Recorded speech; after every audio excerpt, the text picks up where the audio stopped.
selamat pagi anak-anak. Hari ini kita belajar IPS dan materi kali ini Ibu akan menjelaskan tentang 3 poin penting. Yaitu yang pertama, peristiwa menjelang proklamasi, yang kedua, peristiwa setelah proklamasi, dan yang ketiga, proses pembentukan NKRI. Maka kalian pastikan menonton video ini hingga selesai ya. Nah, yang pertama, peristiwa menjelang proklamasi. Ini berawal pada tanggal 9 Agustus 1945. Ada 3 orang tokoh pemimpin Indonesia, yaitu Insinyur Soekarno, kemudian Muhammad Hatta, dan Dr. Rajiman Widyodiningrat yang berangkat ke kota Dalat, Vietnam. Nah, mereka menemui Jenderal Terauchi, ya, dan mereka bertemu di sana pada tanggal 11 Agustus 1945. Nah, mereka membicarakan tentang rencana kemerdekaan Indonesia. Kemudian pada tanggal 14 Agustus 1945, ketiga tokoh tersebut kembali ke Indonesia. Nah, pada tanggal yang sama, yaitu 14 Agustus 1945, di Indonesia, Kaisar Hirohito memerintahkan seluruh pasukan Jepang menghentikan perang dan mengakui kekalahannya. Ya.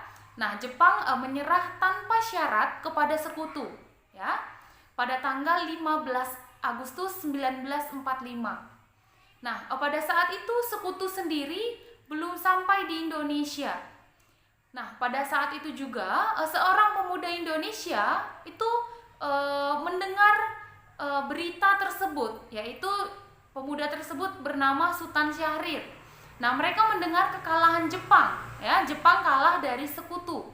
Nah, lalu dia menemui dan mendesak Insinyur Soekarno dan Muhammad Hatta untuk segera melakukan atau memproklamasikan kemerdekaan, ya, karena itu merupakan momen yang tepat, ya, karena terjadi kekosongan kekuasaan pada saat itu. Nah, namun Insinyur Soekarno dan Muhammad Hatta serta generasi tua saat itu belum berani mengambil sikap, ya, karena khawatir justru akan menimbulkan konflik. Nah, lalu pada tanggal 15 Agustus 1945,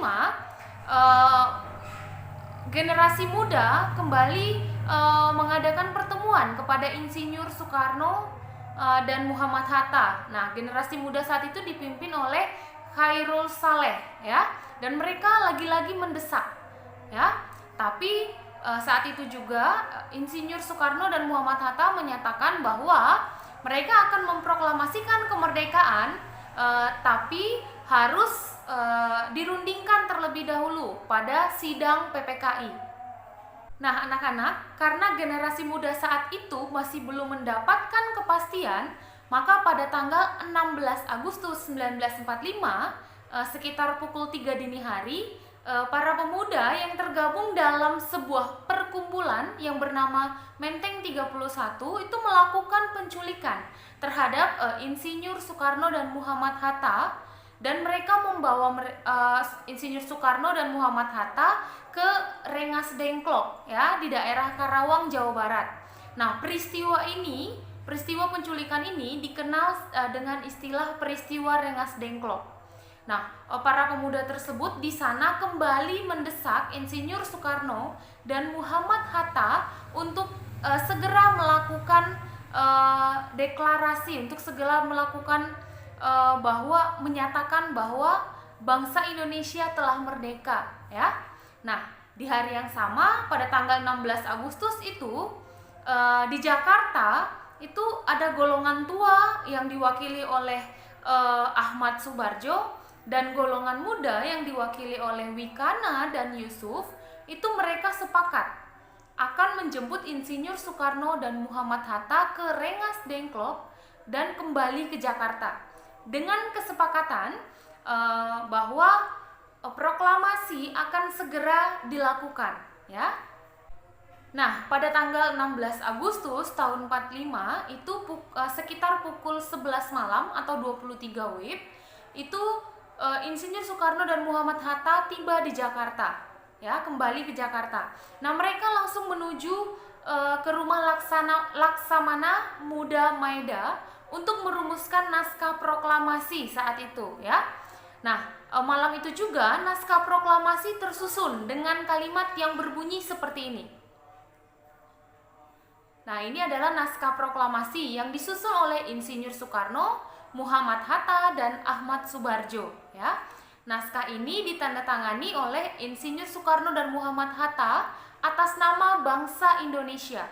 Nah, naskah ini diketik oleh Sayuti Melik dan dibacakan oleh Insinyur Soekarno. Ya, nah naskah ini diproklamasikan di Jalan Pegangsaan Timur nomor 56, yaitu di rumah Insinyur Soekarno. Tepat pada pukul 10 pagi, ya, tanggal 17 Agustus 1945.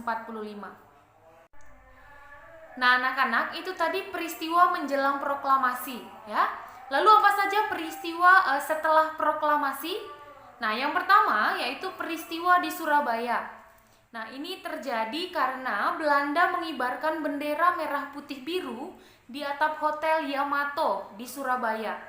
Nah, kemudian rakyat Indonesia marah saat itu dan menyerang hotel tersebut, lalu merobek warna biru pada bendera tersebut. Jadi hanya menyisakan warna merah dan putih. Dan kejadian ini peristiwa ini terjadi pada tanggal 19 September tahun 1945. Nah, kemudian pada tanggal 10 November 1945 juga tentara Inggris melakukan serangan besar, ya, di gedung pemerintahan di Surabaya. Nah, selama peristiwa 10 November ini, Bung Tomo menjadi salah satu tokoh yang disegani dan berpengaruh dalam perjuangan masyarakat Surabaya dalam melawan Inggris, ya. Nah, peristiwa selanjutnya yaitu peristiwa di Yogyakarta. Nah, peristiwa ini terjadi karena adanya perebutan kekuasaan antara orang Jepang dan pribumi. Nah, ini terjadi pada tanggal 26 September 1945 pagi hari, ya. Nah, para pemuda berusaha merebut senjata dan peralatan perang milik Jepang dan meminta Jepang menyerahkan semua kantor milik mereka untuk bangsa Indonesia. Nah, selanjutnya adalah peristiwa 5 hari di Semarang. Peristiwa ini terjadi sejak tanggal 15 Oktober 1945 hingga 20 Oktober 1945. Nah, peristiwa ini terjadi karena pasukan Jepang melakukan serangan di kota Semarang yang kemudian dilawan oleh TKR atau Tentara Keamanan Rakyat. Nah, serta para pejuang lainnya di sana. Nah, lalu selanjutnya yang keempat adalah peristiwa atau pertempuran Ambarawa. Ya. Nah, ini terjadi sejak tanggal 12 Desember 1945. Pertempuran ini dipimpin oleh Kolonel Sudirman, ya. Tanggal 15 Desember 45 pertempuran ini berakhir. Nah, pada akhirnya bangsa Indonesia berhasil merebut Ambarawa dan sekutu mundur ke wilayah Semarang saat itu. Nah, selanjutnya adalah pertempuran Bandung yang kelima, ya, peristiwa atau pertempuran Bandung atau yang biasa kita kenal yaitu peristiwa Bandung Lautan Api. Nah, ini pada tanggal 12 Oktober 1945 tentara Inggris yang dibawa oleh Nika, ya, itu tiba di Bandung. Nah, kemudian pada tanggal 24 Oktober 1945 itu terjadi bentrokan antara tetangga Inggris dan TKR atau Tentara Keamanan Rakyat. Lalu pada tanggal 24 Maret 1946, kemudian pemuda Bandung kembali menyerang tentara sekutu dan mengambil senjata milik sekutu, ya. Nah, peristiwa yang terakhir adalah peristiwa Aceh.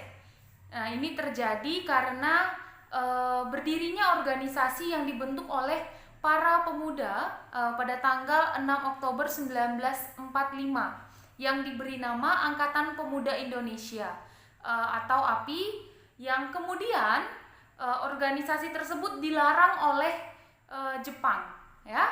Nah, lalu pada tanggal 13 Oktober 1945 terjadilah pertempuran antara pemuda Aceh dengan tentara Jepang, ya. Nah, anak-anak, itu tadi peristiwa menjelang proklamasi dan peristiwa setelah proklamasi, ya. Sebetulnya masih banyak peristiwa-peristiwa atau pertempuran yang terjadi setelah proklamasi, karena banyak negara atau sekutu yang tidak suka dengan kemerdekaan Indonesia, ya. Tapi tadi ada beberapa yang sudah Ibu jelaskan ke kalian. Nah, lalu selanjutnya bagaimana proses pembentukan NKRI setelah bangsa Indonesia dinyatakan merdeka? Nah, yaitu yang pertama pembentukan kelengkapan pemerintahan, ya.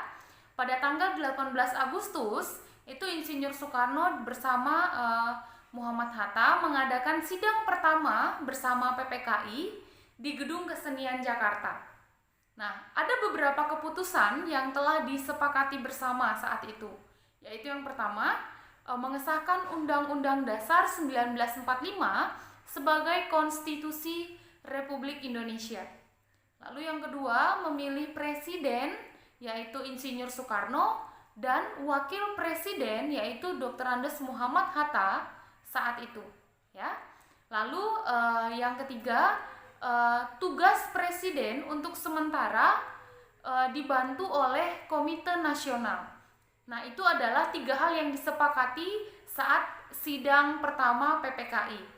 Nah, lalu pada tanggal 19 Agustus 1945 sidang kedua PPKI diselenggarakan, dan ada beberapa keputusan yang telah disepakati juga saat itu, yaitu yang pertama, menetapkan 12 kementerian yang membantu tugas presiden, ya. Kemudian membagi wilayah Republik Indonesia menjadi 8 provinsi saat itu, ya. Nah, lalu pada akhir sidang, di sidang kedua PPKI saat itu, di akhir sidang dibentuklah panitia kecil yang bertugas membahas pembentukan tentara kebangsaan, ya. Nah, anak-anak, sidang PPKI dilanjutkan pada sidang yang ketiga, yaitu pada tanggal 22 Agustus 1945. Nah, ini diselenggarakan di Gedung Kebaktian Rakyat Jawa di Gambir Selatan, ya, di daerah Jakarta. Nah,